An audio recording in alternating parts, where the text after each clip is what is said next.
Le soleil de midi brûlait le pavé fissuré. L'odeur des gaz d'échappement, de l'huile de moteur et du caoutchouc brûlé se mélangeait en un cocktail épais et âcre, le parfum signature d'Eastbourne Street, où personne n'était riche, personne ne se démarquait. Mais tout le monde savait comment survivre. Riley Queen posa un genou à terre près du trottoir, la sueur trempant le dos de son t-shirt. Elle serrait fermement une clé à molette. Une longue traînée de graisse noire barrait sa tempe jusqu'à sa joue. Son autre main fouillait dans une boîte à outils à la peinture écaillée. « Bon sang !» murmura-t-elle, sortant finalement un rouleau de ruban isolant presque vide, mais elle n'abandonna pas. La voiture devant elle était une vieille berline, tombée en panne au milieu du pont à cause d'un système électrique défectueux. Le propriétaire, un homme âgé, se tenait sur le trottoir et la regardait, l'anxiété se lisant sur son visage. « Donnez-moi juste quelques minutes de plus, monsieur. J'ai presque fini, » dit Riley avec un sourire rassurant. Quelques instants plus tard, le moteur tout sauta puis rugit de nouveau, comme s'il venait de recevoir une réanimation cardio-pulmonaire. Le vieil homme applaudit, la remerciant avec effusion. Riley se contenta de sourire, d'essuyer sa sueur avec sa manche et de lui faire signe de partir. « Gardez votre argent, monsieur. Vérifiez simplement vos fusibles plus souvent la prochaine fois. » Une femme de 25 ans, vivant seule dans un appartement mansardé exigu, gagnant sa vie en réparant des voitures dans la rue. Personne ne savait où Riley avait étudié ni d'où elle venait. Tout ce qu'il savait, c'est qu'elle pouvait tout réparer, des scooters en panne au VUS avec des pannes électriques. Personne ne posait de questions. Elle n'offrait jamais d'informations.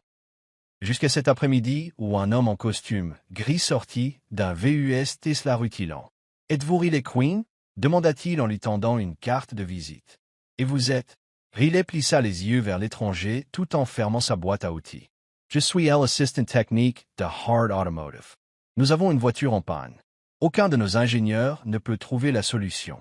Quelqu'un vous a recommandé, vous. » Riley se leva, époussetant ses mains. « Vous devez être au mauvais endroit. » « C'est exactement le bon endroit. » Il lui tendit la carte. « Si vous pouvez la réparer, Art vous dédommagera généreusement. Et sinon, au moins c'est une chance de tenter sa chance. » Riley jeta un coup d'œil à la carte, puis à ses mains, tachées de graisse, les ongles cassés, calleuses. Elle releva les yeux, le regard soudain vif et froid. « Je ne crois pas à la chance, mais je crois en la compétence. » Le garage de Hart Automotive était situé dans la zone industrielle UP à l'ouest de la ville, un monde entièrement différent de celui d'où venait Riley. Tout ici brillait. C'était silencieux, impeccable, si immaculé qu'elle se sentit déplacée. La voiture en panne était un nouveau prototype, un modèle électrique à grande vitesse encore en phase de test. Elle reposait là comme une bête blessée, silencieuse au centre du vaste garage. Autour d'elle, une douzaine d'ingénieurs en blouse blanche débattaient de graphiques et de schémas techniques. Et au centre, comme un aimant attirant toute l'attention, se tenait Eden Hart. Grand, impeccablement bâti, le visage aiguisé et sans expression. Un costume gris sur mesure, une cravate aux nœuds étranges sans un seul pli. Ses yeux effleurèrent Riley une seconde sans s'attarder. « C'est la mécanicienne que vous avez mentionnée. » demanda Eden à son assistant, sa voix aussi froide que de l'eau glacée. « Oui, monsieur. » Eden s'approcha de Riley, la dominant. Son regard balaya son chignon désordonné jusqu'à ses chaussures en toile usée. « Si vous êtes aussi intelligente qu'on le dit, » dit-il avec un sourire condescendant, « prouvez-le. » Riley ne répondit pas. Elle se dirigea directement vers la voiture, se pencha et ouvrit le capot. En quelques minutes, elle identifia le problème. Une défaillance de microcircuit dans le système de contrôle thermodynamique. Un petit pépin, mais enfoui dans un endroit où personne n'avait pensé à vérifier. Une boucle secondaire supprimée dans le nouveau design pour réduire les coûts, ce qui provoquait un court-circuit. Elle se retourna, emprunta un mince fil de cuivre sur un banc d'essai, sortit un rouleau de ruban isolant de sa poche, puis un crayon. « Qu'est-ce que vous allez faire avec un crayon ?» ricana un ingénieur. « Faire un pont temporaire. Le graphite est suffisamment conducteur pour créer le courant dont j'ai besoin, » répondit Riley sans lever les yeux. 3 minutes plus tard, elle se redressa. « Essaye. » Elle regarda Eden, faisant un signe de tête vers le siège du conducteur. Un ingénieur prudent mit le contact. La voiture vibra légèrement. Les voyants du tableau de bord clignotèrent. 1 seconde. 2. Puis le moteur ronronna, doux et propre, comme le vent glissant sur un lac. Les ingénieurs la regardèrent, stupéfaits. L'un se frappa le front. Incroyable! Eden ne dit rien. Il resta là, à regarder Riley comme s'il la voyait vraiment pour la première fois. Ses yeux n'étaient plus froids. Ils étaient reconnaissants. Ils étaient surpris. Ils étaient l'effondrement de sa propre arrogance. Riley se détourna, s'essuyant les mains sur un chiffon, les épaules toujours droites. Je ne suis pas doué avec les mots, mais je connais les machines. Si vous voulez quelqu'un pour enrober les choses, trouvez un beau parleur. Si vous voulez quelqu'un qui peut réparer ce que personne d'autre ne peut, je suis là. Eden sourit, non plus avec mépris, mais intrigué. Pour la première fois depuis des années, il sentit que quelqu'un en dehors de son monde pouvait tout ébranler. Vous regardez Soul Stories, où chaque histoire murmure l'amour, la guérison et l'espoir. Dites-nous de quelle ville vous nous regardez. N'oubliez pas de vous abonner et de faire partie de notre voyage. Maintenant, restez avec nous. L'histoire ne fait que commencer. Eden Hart n'était pas facile à impressionner. Il était né dans la famille fondatrice de Hart Automotive, élevé avec des chiffres, des stratégies et des attentes dures comme l'acier. Chaque décision qu'il prenait était planifiée, vérifiée et dépouillée d'émotions. Mais cette nuit-là, après que Riley Queen eut ramené le prototype à la vie avec un fil de cuivre, du ruban isolant et un crayon, quelque chose se fissura, très légèrement, en lui. Il détestait cette sensation. Le bureau d'Eden se trouvait au dernier étage du siège de Hart, 4 murs de verre donnant sur la ville illuminée par la nuit, reflétant les lumières comme des circuits pulsants. Il était assis derrière son bureau, ordinateur portable ouvert, tapant des noms qu'il connaissait bien. Mais cette fois, il cherchait quelqu'un de complètement inconnu. Riley Quinn. Son passé était presque vide. Pas de LinkedIn, pas de projet notable, aucune trace dans une firme d'ingénierie connue. Puis, en fouillant dans des articles de recherche archivés des meilleures écoles d'ingénieurs, un nom vacilla comme une rayure sur un miroir poli. R. Queen. Transmission semi-adaptative pour véhicules électriques à grande vitesse. Entraînement axial, dynamique. Université d'Arlington. Il y a 6 ans, Eden fronça les sourcils. L'entraînement axial dynamique était le fondement même du premier modèle sportif électrique de Hart, sorti il y a 3 ans. Le design avait été acheté à un jeune diplômé. Personne n'avait prêté attention à ses véritables origines. Il parcourut de vieux articles. Un titre ressortit. Une étudiante en ingénierie accusée de plagiat de son projet de fin d'études. Bourse révoquée. Se retire de l'école. Riley Queen, meilleure étudiante de dernière année à l'université d'Arlington, a été accusée d'avoir copié un design de système de transmission qui avait été soumis plus tôt par un autre groupe. Bien que l'université n'ait pris aucune décision officielle, Queen s'est retirée volontairement. Une photo accompagnait l'article. Riley en blouse blanche, les yeux obstinés comme si elle retenait ses larmes. Eden fixa l'écran pendant un long moment. Quelque chose n'allait pas. Il avait déjà vu des plagiaires, et il ne regardait pas les circuits comme Riley. Il ne réparait pas les moteurs avec des crayons. Il prit son téléphone. Contactez Arlington. Je veux tous les dossiers sur cette affaire, y compris l'accusateur. Le lendemain, quand Eden entra dans le garage d'essai, Riley se tenait au milieu des voitures, les cheveux attachés haut, tenant un ohmmètre qu'elle avait construit avec une canette de soda et un vieux circuit imprimé. Elle ne leva pas les yeux au son de ses chaussures de ville polie. Eden alla droit au but. « Vous avez étudié à Arlington. »« Ouais, » répondit sèchement Riley, toujours concentré sur ce qu'elle faisait. L'entraînement axial dynamique, c'était le vôtre. Cette fois, elle leva les yeux.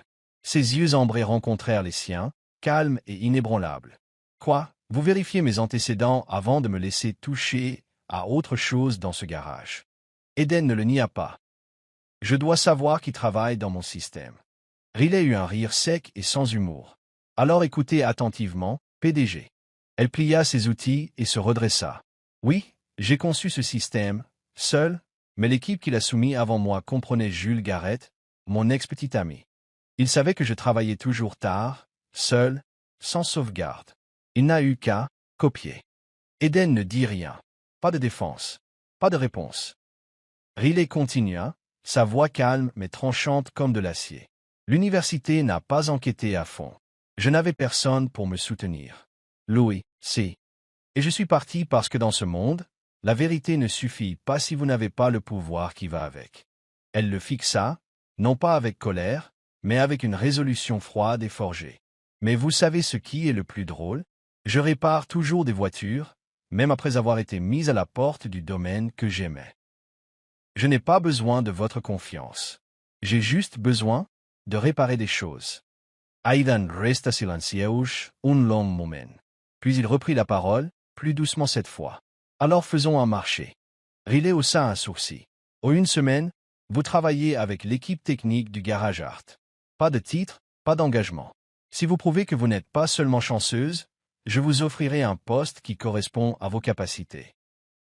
Et si j'échoue, alors je ne prononcerai plus jamais votre nom à l'intérieur de Art Automotive.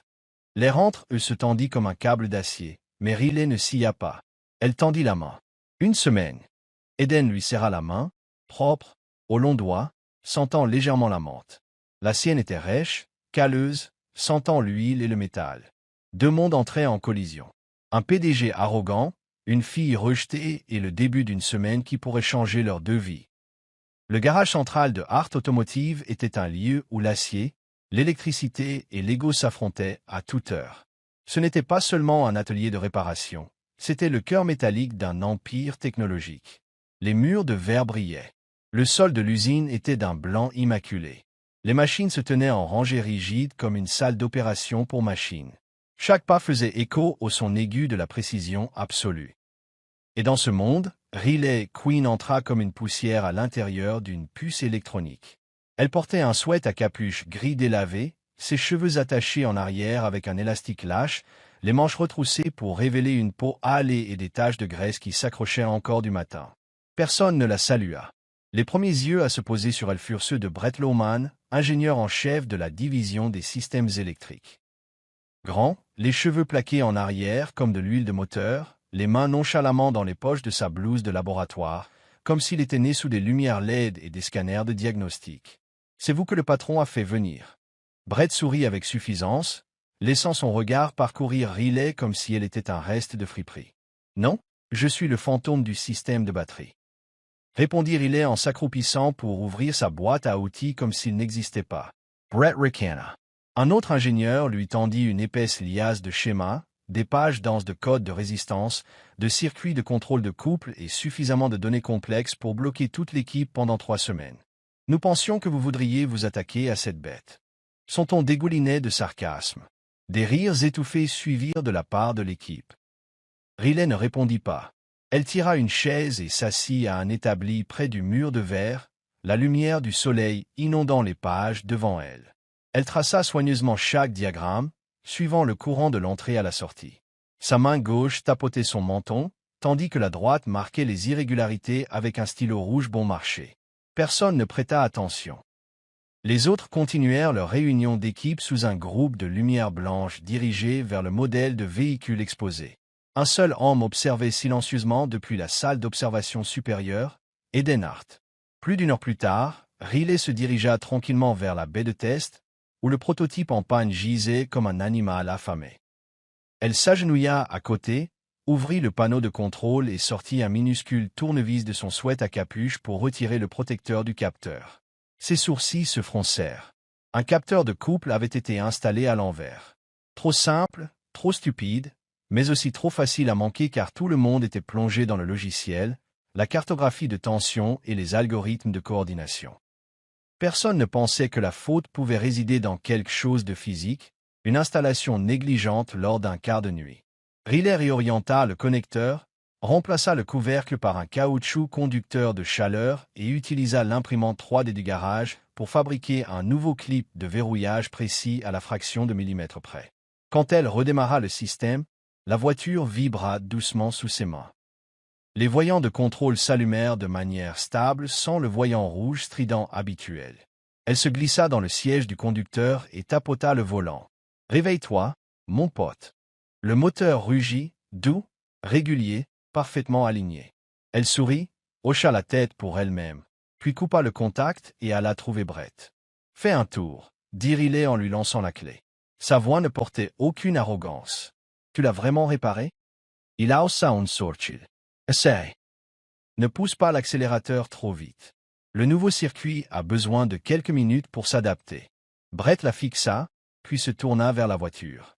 Quelques autres suivirent, s'attendant à assister à un échec spectaculaire. Mais il n'y eut pas d'échec. La voiture bondit en avant comme une flèche recalibrée, douce, stable, sa rétroaction électrique sans faille. Pas de grognement, pas de chute de tension. Le silence tomba sur le garage. Seul le faible bourdonnement des pneus résonnait dans le couloir de test. Riley se tenait près de l'établi, rattachant calmement ses cheveux. Quand Brett sortit de la voiture, son visage était pâle. Personne ne dit un mot. À l'étage, les lumières de la salle d'observation restèrent allumées. Eden ne bougea pas. Ses yeux ne quittèrent pas la femme en bas. Quelque chose semblait anormal, mais aussi trop parfait. Pourquoi n'avait-elle pas posé de questions sur le salaire? Pourquoi ne se souciait-elle pas d'être renvoyée?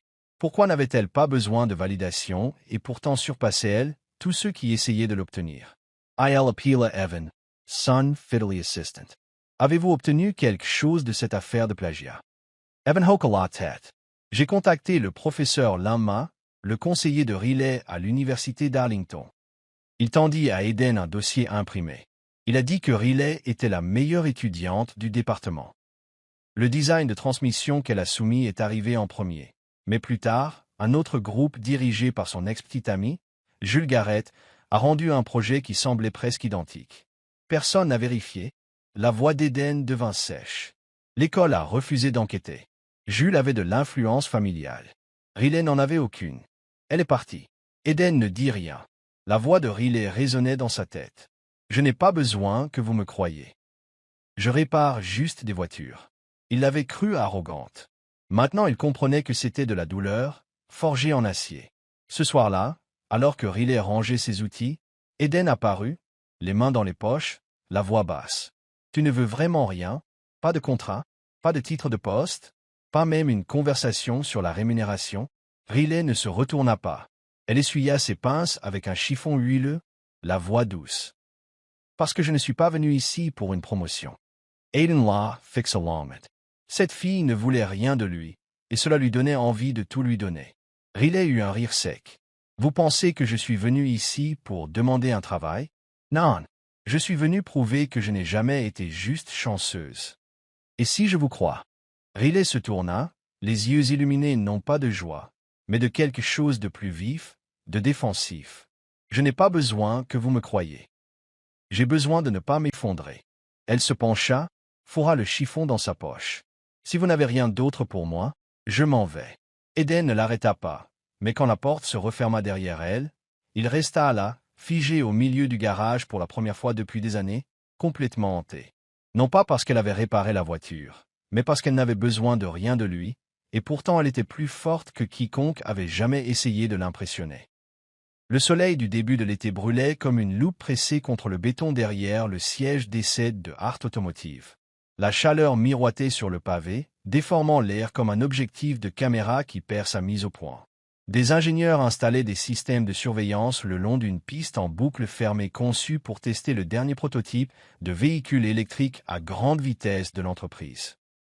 Riley se tenait au bord de la piste d'essai, les mains gantées agrippant une tablette affichant des données thermiques. Ses cheveux étaient attachés haut, le col de son sweat à capuche humide de sueur, mais ses yeux ne quittaient jamais le véhicule au loin, le prototype EVH7X, le produit de 6 mois de travail acharné en code et en circuit. Un klaxon retentit. La voiture siffla légèrement, puis fila en avant, glissant doucement au début. Mais une fois qu'elle atteignit 150 km/h, un mince filet de fumée commença à s'élever de l'arrière. D'abord, elle était blanche, puis jaune pâle, et quelques secondes plus tard, gris épais avec des traînées de flammes rouges. « Bon sang, de la fumée !» cria Brett, se précipitant vers le panneau de commande d'urgence. « Court-circuit de la batterie arrière !» cria un autre ingénieur. « Coupez le courant maintenant !» Les sirènes hurlèrent. Les ingénieurs reculèrent. Quelques-uns se précipitèrent vers les extincteurs. Personne n'était dans la voiture. Mais si la batterie explosait, tout le véhicule et 6 mois de progrès partiraient en fumée. Riley ne réfléchit pas. Elle courut. Ses baskets usées claquèrent contre le pavé brûlant comme du métal tombé sur un sol d'usine. La fumée avait commencé à s'infiltrer dans la cabine de contrôle. « Qu'est-ce qu'elle fout? Arrêtez-la » hurla Brett. « Riley, Une voix plus profonde retentit derrière elle, celle d'Eden. Mais elle avait déjà disparu dans la fumée. Elle tomba à genoux au nez de la voiture, ouvrit le capot. La chaleur lui frappa le visage comme une gifle. Elle lui serra la gorge. Pourtant, sa respiration resta stable. Circuit de niveau 3 instable. Joint auxiliary casse. Retour de courant dans le contrôleur principal, murmura-t-elle, les mains volant. Elle sortit un manchon isolant, déverrouilla le connecteur de la batterie secondaire et tira un fil d'alimentation. Une étincelle claqua contre ses gants. Elle serra la mâchoire. Ne fit aucun son. Avec des gants isolants et des mains rapides, Riley détacha la cellule réactive et isola le noyau en surchauffe. La fumée commença à se dissiper, mais le feu léchait le côté de son sweat à capuche. « Merde !» siffla-t-elle, frappant les flammes et ramassant de la terre sur le bord de la piste pour les étouffer. Juste au moment où les flammes s'éteignaient, un bras fort la tira hors de la voiture. « Aiden !» Avant qu'elle ne puisse réagir, il la serra dans ses bras, la voix rauque et brisée. « Tu es complètement foyer? Tu viens de... » Elle halta, la poitrine pressée contre la sienne, le cœur battant à l'unisson. « Tu te rends compte que ça aurait pu exploser ?» répéta-t-il, les yeux grands ouverts comme un homme sorti d'un cauchemar. Riley le repoussa, toussant fort. Elle était épuisée, surchauffée, endolorie. Mais elle leva la tête et le fixa, provocante comme toujours. « Si je n'étais pas intervenu, la voiture aurait explosé, et tout ce pour quoi vous et votre équipe avez travaillé aurait disparu. J'ai sauvé votre entreprise, encore une fois. »« Mon entreprise ne vaut pas ta vie, » cria presque Eden. Ce n'était pas sa colère habituelle, c'était de la peur. Riley se figea.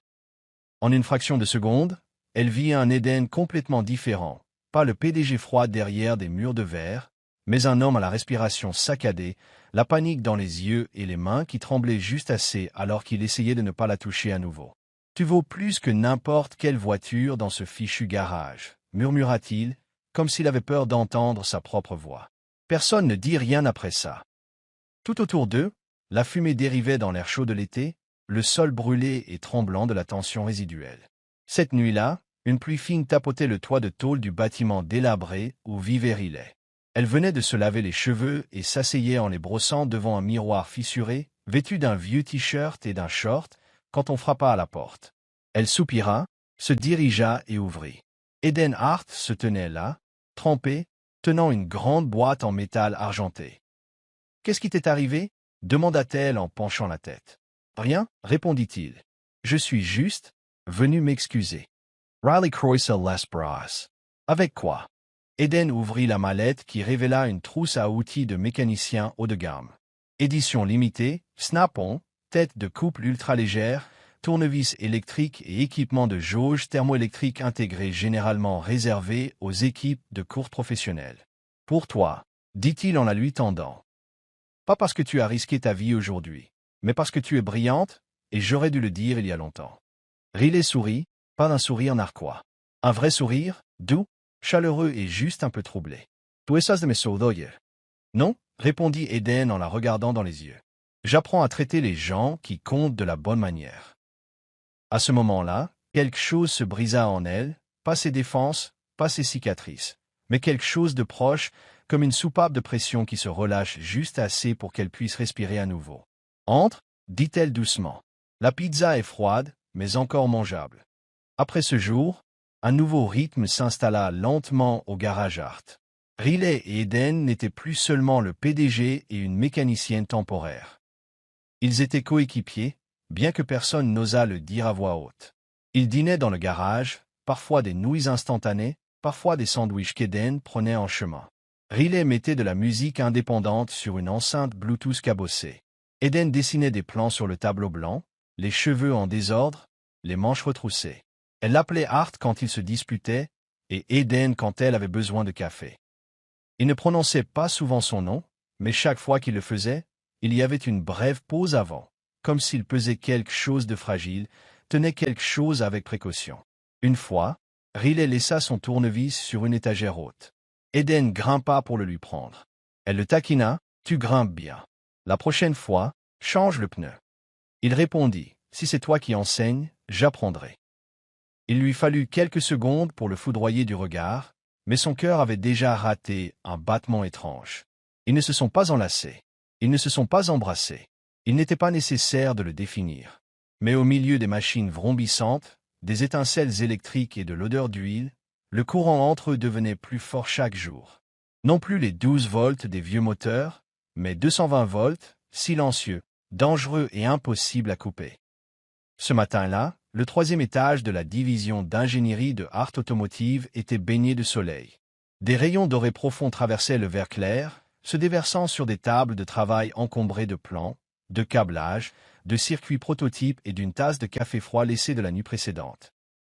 Riley était assise seule dans le coin de l'atelier, son chignon lâchement noué glissant sur le côté, les yeux fixés sur un grand écran diffusant la simulation structurelle du dernier design de transmission pour le projet Evolvix. Elle pencha la tête, plissant les yeux. Quelque chose lui semblait familier. Elle rembobina la vidéo, s'arrêtant à la section détaillant le mécanisme de distribution du couple par roue, la façon dont le différentiel central était lié à l'arbre auxiliaire, le rapport de tension, tout correspondait, ligne pour ligne, au plan qu'elle avait créé 5 ans plus tôt dans la thèse qui lui avait valu d'être accusée de plagiat. Elle se souvenait de chaque trait de ce dessin, de chaque paramètre, car c'était son dernier travail d'amour avant que le monde ne lui tourne le dos. Et maintenant, ce plan était affiché publiquement sous un nouveau nom. Jules Garrett, responsable technique principal, l'homme qui avait été son petit ami, l'homme qui avait volé son design et son avenir. L'air autour d'elle s'épaissit.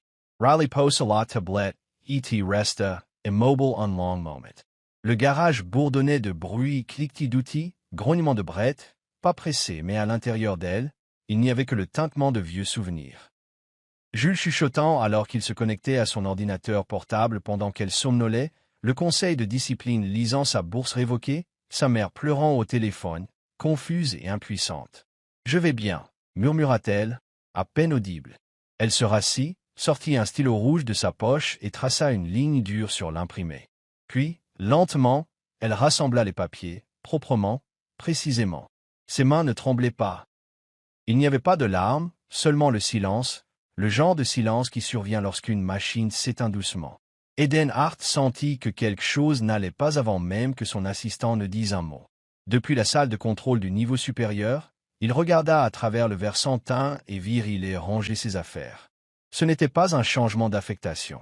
Elle se retirait méthodiquement, calmement, comme si elle l'avait fait de nombreuses fois auparavant. Il laissa tout tomber et descendit rapidement le couloir, le cœur battant de manière irrégulière. « Riley !» appela-t-il, sa voix résonnant dans le couloir. Elle s'arrêta à la porte de la cage d'escalier. Sa veste pendait lâchement sur une épaule, sa boîte à outils lourde dans une main, ses cheveux tombant sur ses épaules là où l'élastique avait cassé. Elle ressemblait à quelqu'un qui venait de sortir d'une tempête, non pas de l'extérieur, mais de l'intérieur d'elle-même. « Où vas-tu » demanda Eden, les soufflets copaient. « À la maison » répondit Riley, les yeux fixés devant elle. « À cause du plan » demanda-t-il plus doucement. « Je l'ai vu. Ce design était le tien, n'est-ce pas » Riley sourit faiblement, mais pas le genre de sourire qu'il espérait. C'était le genre de sourire porté par quelqu'un qui avait depuis longtemps cessé d'attendre la justice. « Et alors si tu l'as vu, Eden » dit-elle calmement. « Et maintenant, tu vas remplacer Jules par moi ?» Retirer son nom, me mettre sur scène pour recevoir une plaque? Il ne répondit pas. Personne ne m'a cru à l'époque, et maintenant je n'ai besoin de personne. Sa voix était rauque. J'ai appris à vivre sans défenseur, à accepter que ce qui a été pris ne reviendra pas, que ce soit un nom ou la capacité de faire confiance. Eden recula, non pas de peur, mais d'admiration. Il avait l'habitude de penser que Riley était forte parce qu'elle était têtue. Maintenant, il savait qu'elle était forte parce qu'elle n'avait personne sur qui s'appuyer, nulle part où tomber. « Je ne suis pas une vis qui s'adapte à ce système, Eden, » continua-t-elle, sa voix basse et égale. « Et tu sais ce qui arrive aux vis mal ajustées? Elles se cassent ou sont remplacées. » Il déglutit difficilement, puis murmura. « Tout le monde ne veut pas te remplacer. Et toi ?» Elle le regarda droit dans les yeux. « Que feras-tu à propos de Jules? D'un système qui m'a mis à la porte et qui fonctionne toujours comme s'il n'avait rien fait de mal? Aiden inspira profondément. Je le briserai s'il est brisé. Ne promets pas quelque chose que tu ne peux pas tenir. » Elle se tourna pour partir, mais juste au moment où sa main touchait la porte de la cage d'escalier, quelque chose d'inattendu se produisit. Eden la tira en arrière et la serra dans ses bras. Pas de mots, pas d'explication. Juste une étreinte serrée, ses bras enroulés autour de ses épaules, la tenant comme si elle était la seule chose au monde qu'il ne pouvait pas se permettre de perdre. Son menton reposait doucement sur le dessus de sa tête. Son souffle se coupa lorsqu'il réalisa qu'elle ne se dégageait pas. Elle resta immobile, son corps tendu au début, puis lentement, ses épaules se détendirent. Elle ne pleura pas. Ce n'était pas son genre. Mais à l'intérieur, quelque chose se brisa. Doucement, comme une fracture dans une transmission à grande vitesse que seul quelqu'un avec le bon contact pourrait atteindre. « Je ne suis pas à tes côtés par pitié, » murmura Eden, sa voix basse et plus sincère que jamais. « Je suis à tes côtés parce que tu as raison.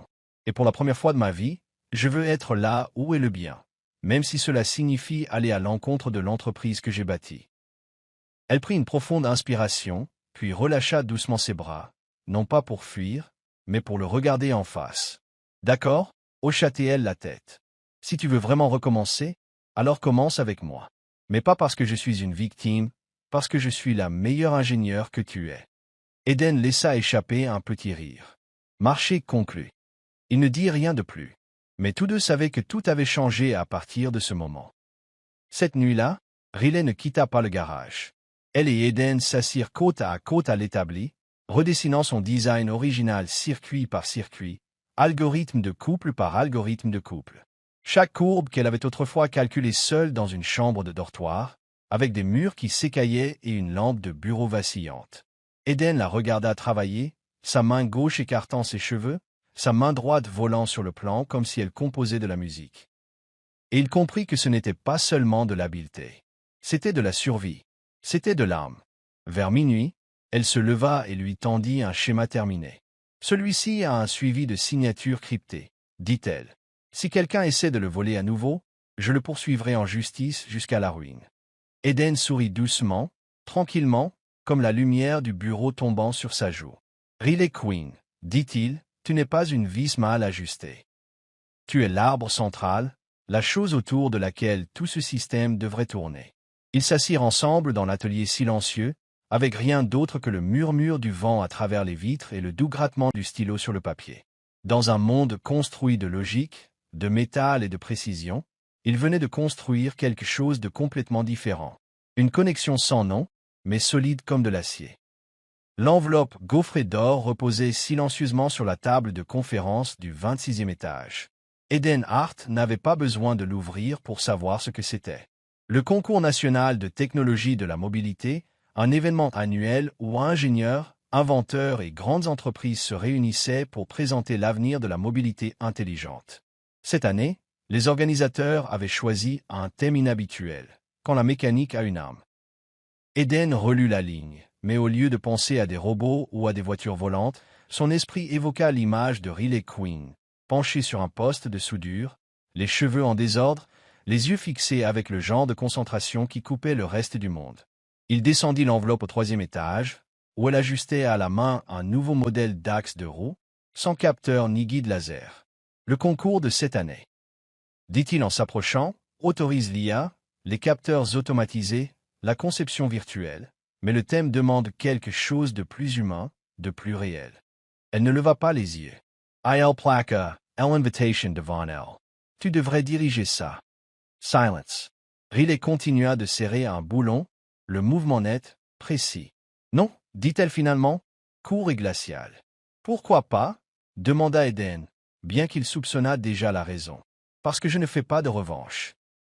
Répondit-elle, levant enfin les yeux, le regard vif. La vengeance ne m'intéresse pas, et je ne vais certainement pas retourner devant les gens qui m'ont mis à la porte juste pour les entendre murmurer « Oh, alors elle est toujours là. » Il ne s'agit pas d'eux, dit Eden en se rapprochant. Il s'agit de toi. Ils ont autrefois fait taire ta voix. Cette fois, tu peux parler selon tes propres termes. Riley eut un petit rire sec et posa la clé. Tu es doué pour persuader les gens, dit-elle, mais j'ai une condition. Rien, pas de logiciel, pas de simulation, pas d'algorithme d'optimisation. Je le construis à la main avec mes vieux outils. Je veux prouver que les choses que nous avons oubliées comptent encore. Eden la regarda et quelque chose dans ses yeux changea. Quelque chose de sérieux, quelque chose de doux. Alors nous construirons la voiture la plus humaine de tout le concours. Un garage abandonné derrière l'atelier principal fut vidé, peint en blanc et équipé de nouveaux tubes lumineux. Riley le choisit comme base. Pas de climatisation, pas de cloison en verre, pas de tableau de bord numérique, juste des outils de soudure, des stylos à croquis, des planches en bois, des tuyaux en acier coupés à la main et une horloge de compte à rebours de travers accrochée dans un coin. Le premier jour, Riley fit rouler un tableau blanc géant et commença à dessiner le modèle à la main. Des lignes nettes, semblables à des veines, un axe de pivot semi-libre, une distribution de couple à mi-roue, un système de transmission asymétrique. Eden se tenait à côté, stupéfait, non pas par l'idée elle-même, mais par la vitesse. Son esprit connectait la logique mécanique comme rien de ce qu'il n'avait jamais vu dans aucun processeur. J'ai besoin de fer brut, calibre 20, sans alliage, et d'acier plat patiné, sans polissage, dit-elle en continuant à dessiner. Du métal usagé. Eden cligna des yeux. Les trucs brillants ont l'air sympas, mais ils n'ont pas d'histoire. Je veux quelque chose qui a porté du poids, comme moi. Il ne dit rien. Les jours passèrent comme un vent pressurisé canalisé entre deux rangées d'usines, chaud, suffocant, intense.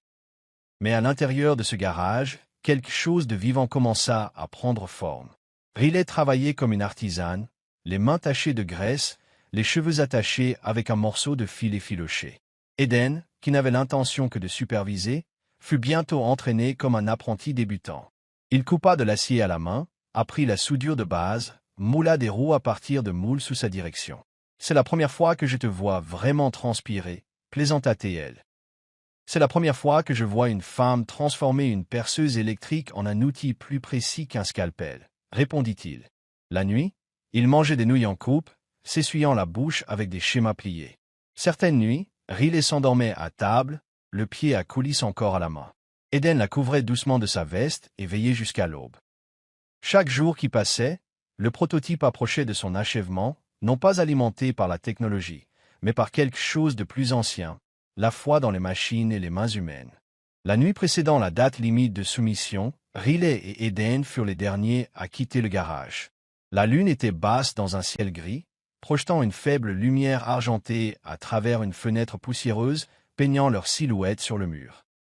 Ils se tenaient devant la voiture, noire mat, compacte, ses lignes de soudure encore visibles, mais solides comme les tendons d'un guerrier. Riley s'essuya le front, s'adossa au banc en expirant. La lampe jaune au-dessus illuminait sa peau brûlée par le soleil, ses mains éraflées, et plus que tout, ses yeux. Plus clairs, moins chargés, comme si une partie de son passé avait enfin été déliée. Eden s'assit à côté d'elle et lui tendit une bouteille d'eau froide. Elle but, puis demanda doucement. « Suis-je folle? Pourquoi dirais-tu ça? Parce que je tiens à un projet d'1 million de dollars, construit à partir de vieux boulons, de zinc brut et de notes griffonnées. » Eden pencha la tête, l'étudiant. « Tu n'es pas folle, dit-il. Tu remets juste l'âme dans cette industrie. » Riley se tourna vers lui. Leurs regards se croisèrent, et cette fois, rien ne se dressait entre eux. Pas de mur, juste le souffle, l'immobilité et quelque chose de non dit. Il tendit la main, lui effleura doucement la joue comme s'il avait peur de briser quelque chose de délicat. « Tu n'as pas à réparer des voitures pour toujours pour prouver ta valeur, » murmura-t-il. « Tu l'as déjà juste en étant toi. » Elle ne dit rien, mais lentement, elle appuya sa tête contre son épaule. Un instant passa, puis elle leva les yeux, toujours brillants, mais plus sur la défensive. Elle pencha la tête, et ils s'embrassèrent. Pas pressés, pas calculés, juste une reconnaissance. Nous avons traversé les cendres ensemble, et maintenant nous reconstruisons, non pas avec de l'acier, mais l'un avec l'autre. Le laine. Demain matin, le prototype était terminé.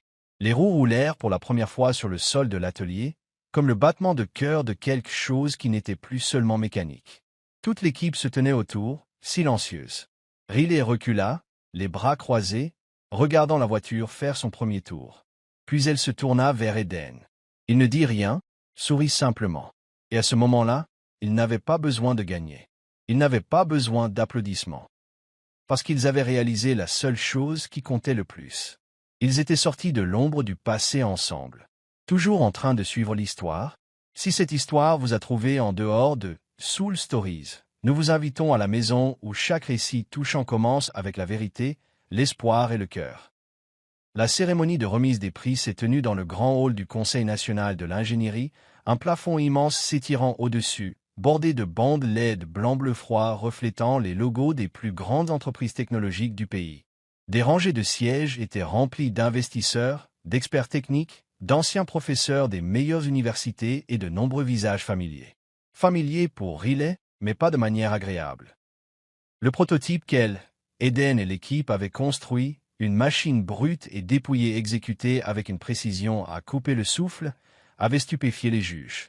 Pas d'hologramme, pas de simulation, juste un pur artisanat. Chaque boulon et chaque soudure avait été réalisé à la main, si méticuleusement que personne ne pouvait croire qu'il avait été assemblé en seulement 3 semaines. Et ils ont gagné. Pas seulement le prix de l'innovation, mais aussi le grand prix du jury du Conseil de l'ingénierie, battant des géants soutenus par une IA de pointe. Les applaudissements ont retenti comme des vagues océaniques lorsque Ad Corporation a été annoncé. Eden est monté sur scène, élégant, posé. Il a remercié l'équipe, la compétition, puis s'est tourné vers le second microphone. Et je veux inviter celle qui est derrière tout ça, celle qui a prouvé que l'ingénierie n'a pas besoin de technologie pour avoir une âme, à me rejoindre ici, Riley Queen. Le projecteur s'est déplacé. La salle est devenue silencieuse. De nombreuses têtes se sont tournées. Riley n'a pas bougé. Elle est restée assise près de la dernière rangée, les mains posées sur ses genoux, le dos droit, les lèvres esquissant le plus léger des sourires, d'une assurance sans faille. Eden la regarda depuis la scène. Leurs regards se sont croisés. Il a compris et a hoché la tête. Elle n'a pas besoin d'un microphone, a-t-il dit à la foule. Son travail a parlé pour elle. Toute la salle s'est levée. Les applaudissements ont éclaté à nouveau. Mais Riley est restée assise car pour la première fois depuis des années, elle n'avait pas besoin d'être vue pour se sentir vue. Après la cérémonie, la foule s'est dispersée, se dirigeant vers le salon des coulisses. Les lumières se sont tamisées, les voix se sont tues. Seul le bruit des chaussures claquant sur le sol poli subsistait, se mêlant au parfum subtil de parfums chers et à l'air conditionné frais. Riley marchait seule dans un long couloir menant à la sortie arrière quand une voix s'éleva derrière elle. Toujours la même, toujours à marcher seule, n'ayant jamais besoin d'être remarquée. Elle s'arrêta, se retourna. Jules Garrett, costume sombre, cheveux plaqués en arrière comme avant. Mais cette fois ses yeux ne contenaient aucune arrogance, seulement du regret. « Je ne suis pas surpris de te voir ici, » dit Jules en se rapprochant, « mais je ne pensais pas que tu gagnerais. »« Tu n'as jamais pensé que je pouvais gagner, » répondit Riley, sa voix douce, imperturbable. Il se faisait face, l'espace entre rempli de 2 vies distinctes, autrefois superposées, maintenant complètement séparées. « Je veux m'excuser, » dit Jules en serrant les poings. « À l'époque, j'étais un lâche. J'ai fait quelque chose de terrible et j'ai fui. Tu as pris mon design, » dit Riley, sans élever la voix. Tu as pris la bourse, les recommandations. Tu as pris ma foi en cette industrie. Jules baissa la tête. Un long silence suivit. Mais il y a une chose que tu n'as pas prise, continua-t-elle, la foi que j'avais en moi-même. C'est ce qui m'a amené ici. Jules hésita.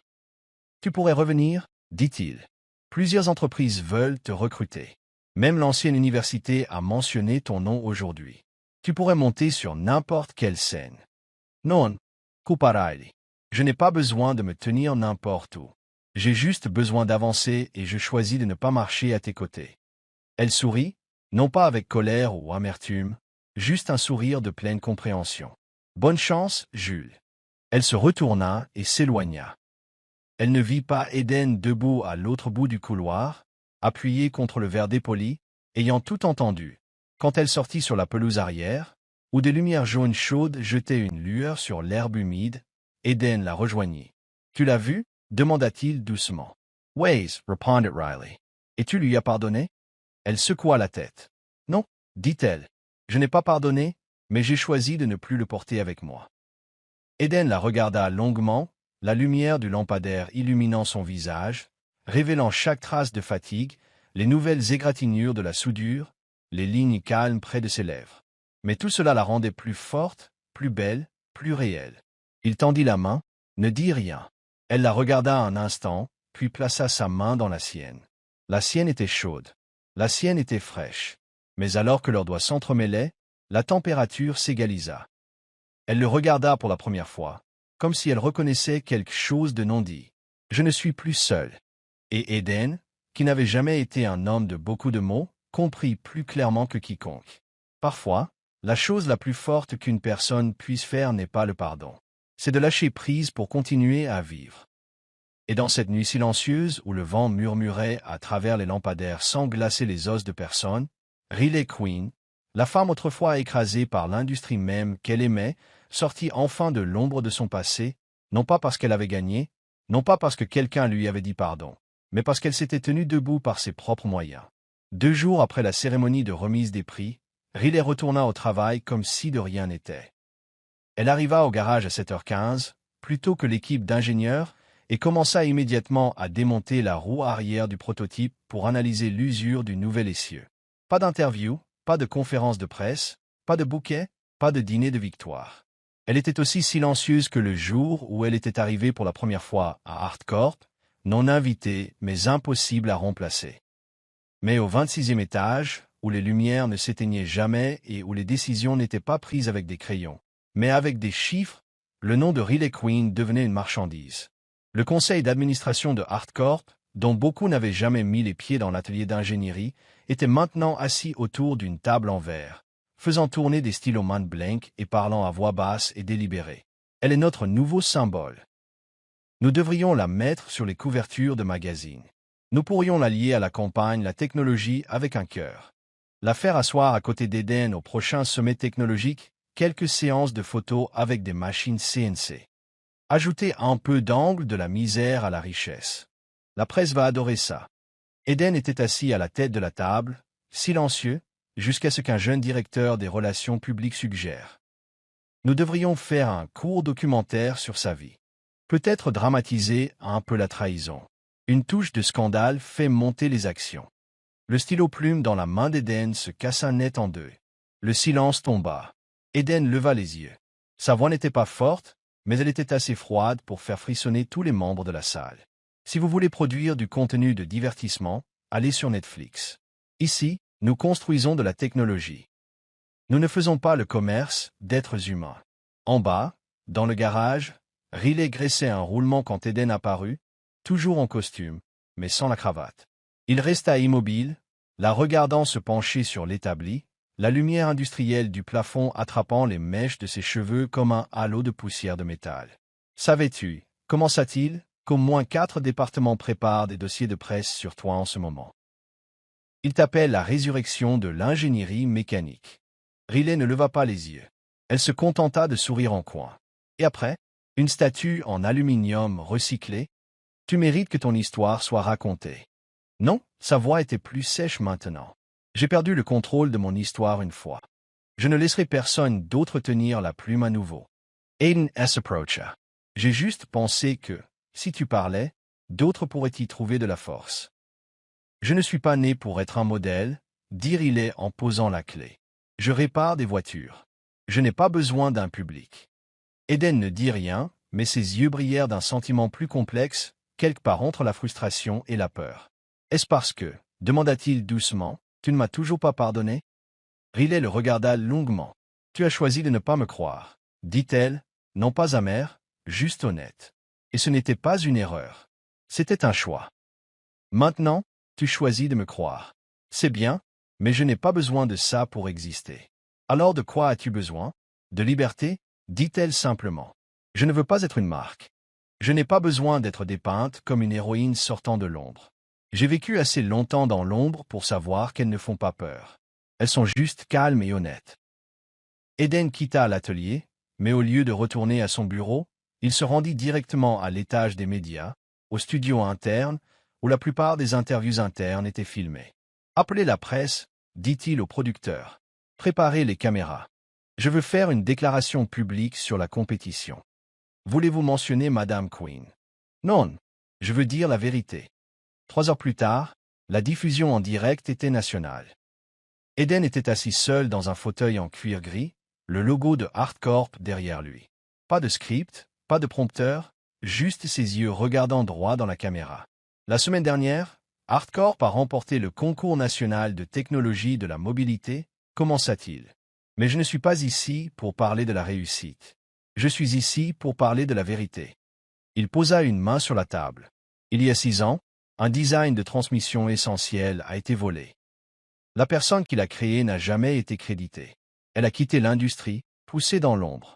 En bas, au 3e étage, Riley inspectait un panneau de circuit lorsque la voix de la radio de l'atelier la fit se figer. Elle n'a pas poursuivi en justice, continua la voix d'Eden. Elle ne s'est pas défendue. Elle n'a pas cherché la justice.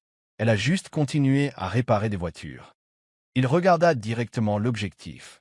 Aujourd'hui, je veux que ce soit clair. Riley Queen est la raison pour laquelle ArtCorp a gagné.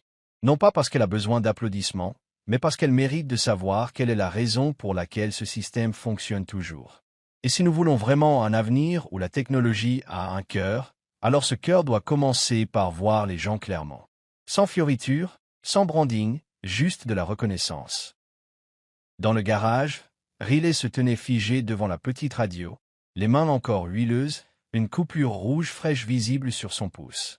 Elle ne pleura pas tout de suite. Elle resta juste là, comme si le temps avait momentanément ralenti. Et puis une seule larme traça son chemin sur sa joue, non pas de douleur, non pas de colère, mais parce que pour la première fois depuis des années, après avoir survécu à des machines froides et à des regards encore plus froids, quelqu'un avait dit son nom et elle n'avait plus à prouver que cela signifiait quelque chose. Le lendemain matin, Riley arriva au garage à son heure habituelle. Elle portait le même vieux sweat à capuche, les cheveux attachés avec le même câble effiloché, une boîte à lunch dans une main, son jeu de clés personnelles dans l'autre. Mais cette fois, alors qu'elle entrait, l'équipe d'ingénieurs se tenait en ligne lâche à l'entrée. Pas raide, pas mise en scène, juste en attente. Brett, le premier qui s'était moqué d'elle, s'avança et lui tendit la main. « Mademoiselle Quinn. » Dit-il sincèrement, « J'ai vu le discours du PDG hier et je voulais juste dire que je suis désolé pour ce que j'ai pensé et pour ne pas l'avoir vu plus tôt. » Riley le regarda, puis lui prit la main, ferme, stable, tout comme elle. Derrière eux, Eden s'appuyait contre le mur en regardant. Elle se tourna vers lui. Il ne dit rien, mais ses yeux, cernés de rouge mais clairs, disaient tout.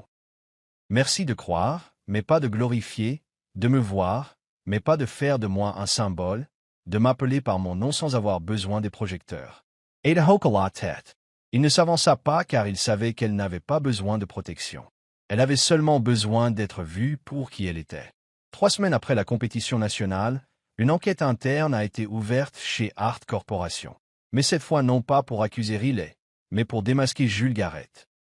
Après la cérémonie de remise des prix, quelques membres du conseil des ingénieurs ont remarqué un chevauchement suspect entre le design officiel que Jules avait soumis l'année dernière et une version presque identique actuellement utilisée par Archant Mobility, un concurrent européen testant un nouveau prototype électrique.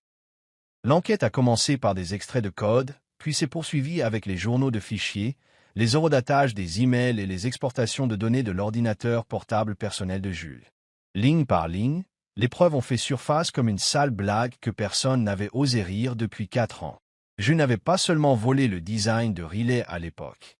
Il en avait vendu une version améliorée à une entreprise rivale pour 1,8 million de dollars. Ce soir-là, un bulletin d'information de dernière heure a été diffusé sur le National Tech Network. Les images montraient Jules sortant du siège de Art Corp, flanqué de 2 enquêteurs, son visage autrefois impeccable maintenant assombri par la honte. Au bas de l'écran, le bandeau indiquait « Jules Garrett suspendu de toutes ses fonctions. Art Corp s'engage à une transparence totale. La conceptrice originale est Riley Quinn Reconway. » Eden a trouvé Riley dans la chambre d'essai de tension au rez-de-chaussée. Elle ne souriait pas. Elle n'était pas en colère. Elle avait juste l'air calme, comme quelqu'un qui avait enfin tourné une page douloureuse. « Tu te sens plus légère ?» demanda-t-il, se tenant à côté d'elle alors qu'elle était agenouillée sous une voiture. « Non. » Elle expira lentement. « Ça semble juste, juste. » Eden ne répondit pas. Il se tenait en silence, entouré par le bourdonnement des ventilateurs de refroidissement et les lumières vacillantes des moniteurs électriques. « Tricher n'est pas un accident, Eden, dit-elle enfin. C'est un choix, tout comme j'ai un jour choisi le silence. Et maintenant, je choisis de ne plus me taire. » Eden la regarda, toujours maculée de graisse, mais les yeux vifs comme de l'acier, chauffés à la bonne température. « Il y a autre chose, dit-il. L'université d'Arlington a envoyé une invitation. Ils veulent que tu reviennes en tant que chargé de cours, poste supérieur, laboratoire privé. Choisis ton propre programme. Riley laissa échapper un petit rire, non pas amer, mais teinté d'une douce tristesse ironique. Drôle comme le monde tourne vite. Il y a 4 ans, ils m'ont traité de plagiaire. Maintenant, ils veulent que j'enseigne l'éthique de l'ingénierie. Vasto refuser. Demanda Eden, bien qu'ils connaissent déjà la réponse. Waze. Pourquoi? Elle le regarda sans filtre, sans garde. Parce que je ne vais pas monter sur un podium pour sermonner des enfants riches sur la moralité professionnelle, alors qu'ils n'ont jamais eu à choisir entre leur conscience et un repas chaud. La semaine suivante, Riley a transformé une arrière-salle vide du garage Art en un atelier pour les enfants défavorisés du quartier industriel environnant. Pas de logo, pas de sponsor, pas de bannière de marque avec son nom, juste quelques vieilles tables en bois, des outils bon marché et un tableau blanc où elle a écrit à la main. Atelier technique pour tous ceux qui veulent apprendre, mais ne savent pas par où commencer. Le premier jour, 8 enfants se sont présentés, 4 ne portaient pas de chaussures, 2 ne parlaient pas anglais. L'un a demandé « Acceptez-vous les enfants qui ont été renvoyés de l'école ?» Riley a répondu « J'accepte tout le monde. » Une semaine plus tard, il y en avait 15, puis 30. Les ingénieurs de Art ont commencé à passer, d'abord par curiosité, puis sont restés volontairement pour co-enseigner. Un après-midi, Eden se tenait près de la porte vitrée, regardant Riley s'accroupir à côté d'un garçon, guidant sa main alors qu'il apprenait à serrer un boulon dans le sens anti-horaire. Elle n'agissait pas avec autorité. Elle n'avait pas besoin de micro, mais chaque mot faisait que ses enfants levaient la tête plus haut. C'est alors qu'Eden est intervenu. « Il y a quelque chose que je ne comprends toujours pas, » dit-il, alors qu'il se tenait seul dans l'atelier vide après les cours. « Pourquoi continues-tu de refuser ce dont les autres rêvent ?» Riley leva les yeux, son front brillait de sueur, ses mains couvertes de copeaux de métal. « Parce que j'ai déjà quelque chose que la plupart des gens passent leur vie à chercher, sans même en connaître le nom. » « Qu'est-ce que c'est ?» Elle sourit, non pas sarcastique, mais chaleureux, comme la lumière du soleil de fin de journée à travers une vitre poussiéreuse. La reconnaissance, pas celle qui vient des titres, pas des plaques, mais de quelqu'un qui se tient à mes côtés, peu importe qui je suis. Quelqu'un qui autrefois n'a pas cru, mais qui plus tard a choisi de le faire. Eden s'approcha, si près. « Et si je te disais, dit-il doucement, que tu es la raison pour laquelle je veux de nouveau croire en moi ?» Elle ne répondit pas avec des mots. Elle s'avança, lui prit la main, et au milieu de ce premier humble atelier, où la peinture était encore fraîche, le sol marqué de petites empreintes de pas, le tableau blanc encore maculé, ils s'embrassèrent. Pas de performance, pas de titre, pas un PDG embrassant une mécanicienne, mais 2 personnes blessées par le système, qui se sont trouvées, non pas pour réparer, mais pour rester. Cette nuit-là, Riley a écrit la première ligne de son nouveau cahier d'enseignement. Personne n'est sans nom s'il sait qui il est. Et Eden, pour la première fois depuis des années, a quitté le bureau sans dossier. Il n'a apporté qu'une seule chose avec lui, une boîte à lunch que Riley avait payée. Reparee. Vous regardez Soul Stories, une exclusivité de notre chaîne. Si vous êtes toujours avec nous, laissez un commentaire, nous les lisons et les chérissons tous. Abonnez-vous pour soutenir plus d'histoires originales et sincères. Merci de faire partie de la famille Soul Stories. 1 an plus tard, la ville bourdonnait toujours, l'intersection du centre-ville était toujours bloquée tous les matins, et le pouls de la vie numérique battait toujours au rythme de chaque changement des feux de circulation intelligents. Mais quelque chose de nouveau avait surgi juste au sud de la ville, sur les ruines d'un parc industriel abandonné depuis longtemps, le centre technologique communautaire Kinnar, un modeste bâtiment de 3 étages peint en gris bleu pâle. Pas d'enseigne Tapac s'engrave l'œil, pas de logo d'entreprise, juste une ligne peinte à la main sur la vitrine. Apprendre par soi-même, construire par soi-même, personne n'est laissé pour compte. À l'intérieur, des enfants pauvres, des décrocheurs du secondaire, même quelques anciens détenus étaient assis autour de longues tables en bois, apprenant à lire les résistances, à imprimer en 3D des cadres de vélo ou à programmer des systèmes de capteurs de base. Et au centre de tout cela, au milieu de la graisse, des fils et des rires, se trouvait Riley Queen, portant toujours une salopette et des bottes de travail, les mains tachées d'encre technique. Elle était enceinte de 8 mois. Son ventre était gros, mais elle s'agenouillait toujours à côté d'un élève de 6e, l'aidant à connecter une batterie sans court-circuiter la carte. Une main sur son dos, l'autre esquissant un diagramme. « Tu vois ça ?» Elle montra la carte. L'électricité ne circule que lorsque nous créons le bon chemin. Tout comme les gens, nous devons choisir la route qui correspond à qui nous sommes.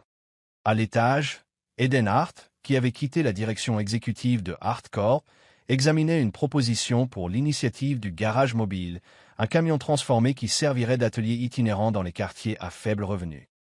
Les manches de sa chemise étaient retroussées, sa cravate était introuvable, ses cheveux semblaient plus doux et son sourire moins sur la défensive. Il était toujours Eden Hart, mais il n'avait plus besoin de prouver quoi que ce soit, plus besoin de tout contrôler. Il avait Riley et un cœur qui ne battait plus froid. L'événement de lancement du nouveau prototype de Hart Corp n'a pas eu lieu dans un hôtel 5 étoiles, mais dans la cour Kinard, à la demande d'Eden. Au milieu de pupitres d'école abîmés, de bacs à outils et d'œuvres d'art de travers accrochées à des cordes à linge, la foule s'est rassemblée. Riley est apparue en dernier, pas de robe de soirée, pas de manteau de créateur. Elle portait une salopette bleue, un t-shirt blanc légèrement délavé et des chaussures plates. Ses mains avaient encore des taches d'huile, son ventre se voyait, ses yeux pétillaient.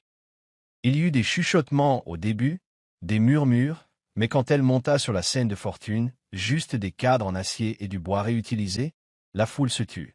Elle ajusta le micro, ne jeta aucun coup d'œil à des notes, et regarda droit dans la foule. « Bonjour, je m'appelle Riley Queen, et je ne suis pas un génie. » Une brève pause, elle sourit, puis continua. « J'ai été autrefois mise à l'écart de l'ingénierie, autrefois traitée de voleuse. Je réparais des voitures sur le bord de la route pour survivre. Mais je n'ai jamais cessé de croire en ceci, que si vos mains peuvent encore construire quelque chose, vous n'êtes pas sans valeur. » Elle leva la main, une main rude et calleuse, avec une longue cicatrice le long du pouce. La voiture derrière moi n'est pas le produit de l'IA ou d'une campagne marketing. C'est le résultat du pardon, de secondes chances, et de beaucoup de gens qui pensaient autrefois qu'ils étaient des rebuts. Elle fit une pause. Ses yeux trouvèrent Eden debout sous la scène, les mains jointes, le regard plein de fierté. Riley baissa le micro. Eden monta, sans script, sans phrase de relations publiques. Il lui prit simplement la main, tache d'huile et tout, et la serra fort. « Au début, dit-il, je pensais qu'elle n'était qu'une mécanicienne tenace, têtue, difficile, et qu'elle ne suivait jamais les règles. » Des rires légers parcoururent la foule. Riley lui lança un regard. « Mais ensuite j'ai réalisé, continua-t-il, la voix s'approfondissant, quel était exactement ce dont le système avait besoin. Non pas parce qu'elle pouvait réparer des machines, mais parce qu'elle a réparé quelque chose que personne d'autre n'avait touché. » Il se tourna vers elle, soutenant son regard. « Mon cœur !» Personne ne rit alors. Seul le son des applaudissements, doux au début, puis plus fort, jusqu'à ce qu'il se transforme en une ovation debout. Personne ne leur a dit de se lever. Ils savaient juste qu'ils avaient été témoins de quelque chose de réel. Riley serra la main d'Eden, les yeux embués. Mais ce n'étaient pas des larmes d'injustice. C'étaient des larmes de libération. Parce que pour la première fois de sa vie, elle n'avait plus à tout porter seule. Après la cérémonie, un garçon d'environ 8 ans tira sur sa manche. « Mademoiselle Queen, demanda-t-il timidement, vous enseignez aussi la réparation de robots ?» Riley s'agenouilla malgré son ventre et sourit. « Si tu as un crayon, dit-elle, nous pouvons commencer. » Cette nuit-là, après que tout le monde soit parti, Riley s'assit au fond de l'atelier, une main sur son ventre. Eden s'assit à côté d'elle, sa tête reposant doucement sur son épaule. « Que penses-tu que notre enfant pourrait hériter de toi ?» demanda-t-il. « J'espère une tête de mule, gloussa-t-elle, et un cœur tendre. Et toi, qu'est-ce que tu espères ?» Elle réfléchit un long moment, puis murmura, « J'espère qu'ils grandiront dans un monde où ils n'auront pas à prouver leur valeur avec un bulletin de notes, mais par la façon dont ils traitent les gens. » Eden hocha la tête. « Et s'ils veulent réparer des voitures, rit-elle, alors ils auront tout un garage avec leur maman. » Dehors, le vent de la nuit bruissait dans les arbres bas. Le prototype scintillait sous le clair de lune. Et sur le capot de la voiture, gravé à la main, se trouvaient les mots « Fait avec des erreurs, réparé avec amour ».